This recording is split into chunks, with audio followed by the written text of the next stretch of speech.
this is how exactly I'm investing my $60,000 portfolio as a 20-year-old to build long-term wealth.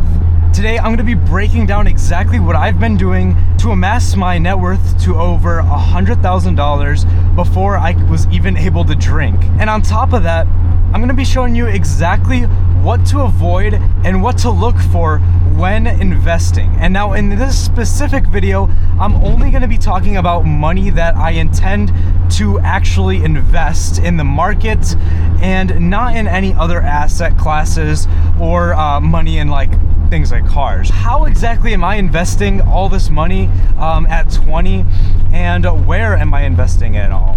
Well, the how is pretty simple. I am employed and I don't spend my money on bullshit, and I invest for the long term, not the short term. All right, so that's the basic setup. However, that's not exactly how I built my entire portfolio to what it was, because I didn't just stick my money in the S&P 500, although as you will come to see, that is where a lot of it did come from. And I'm probably gonna need that $60,000 because I'm realizing my clutch is slipping a little bit.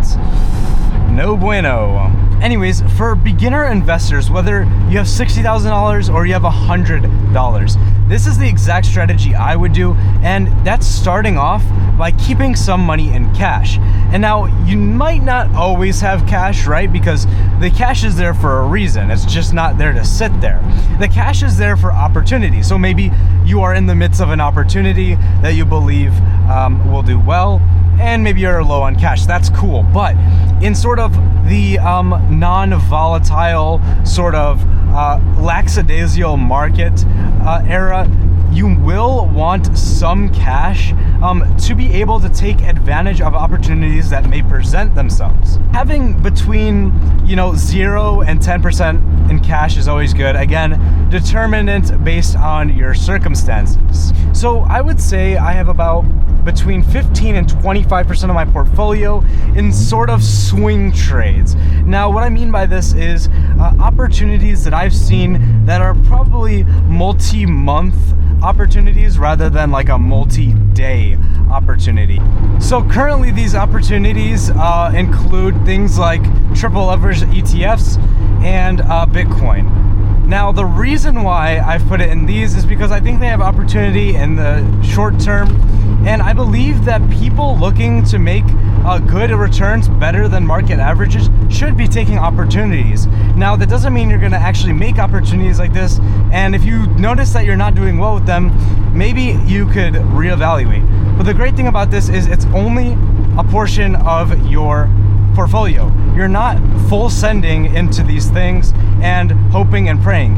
You have to do this strategically, and most importantly based on long-term technicals or sort of long-term bullish news, not random daily fluctuations that will always occur in the market.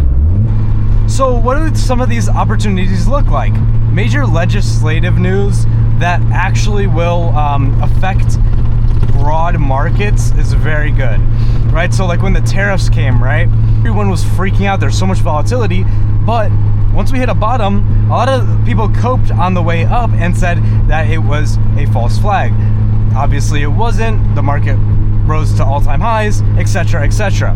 Now, it is really important that you actually keep some cash so you can invest in opportunities like this, and when they come along, they shouldn't take up more than maybe a quarter of your portfolio. And the reason why we don't want this too much of a portfolio is because we want the main part of the portfolio to be something that is really long-term, shown its proof over time that it can compound with really good returns.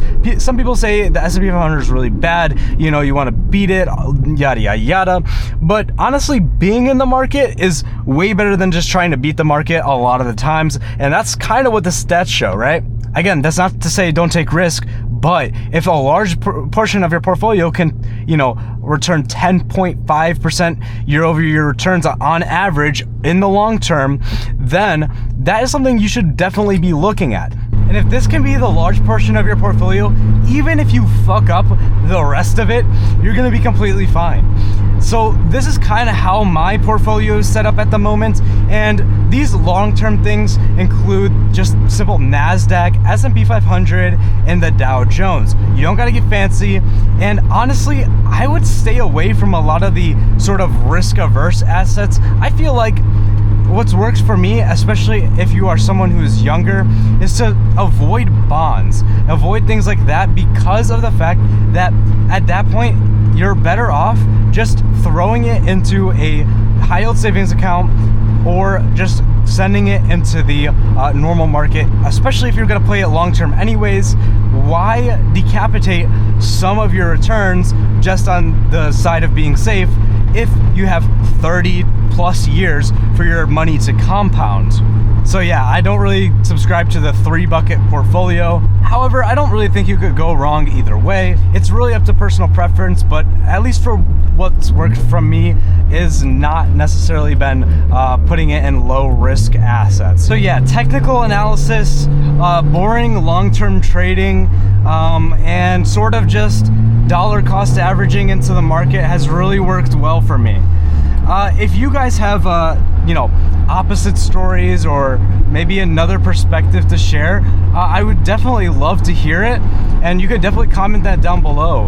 However, this was kind of just a quick rundown of all the things that I've personally done that have granted me a decent amount of success, not only in the market, but just, building wealth in general, sort of the consistency and being able to take risks when appropriate and at the appropriate amount without, destroying the rest of my financial situation. So yeah, I hope you guys enjoyed watching this video, and I'll see you on the next one. Peace.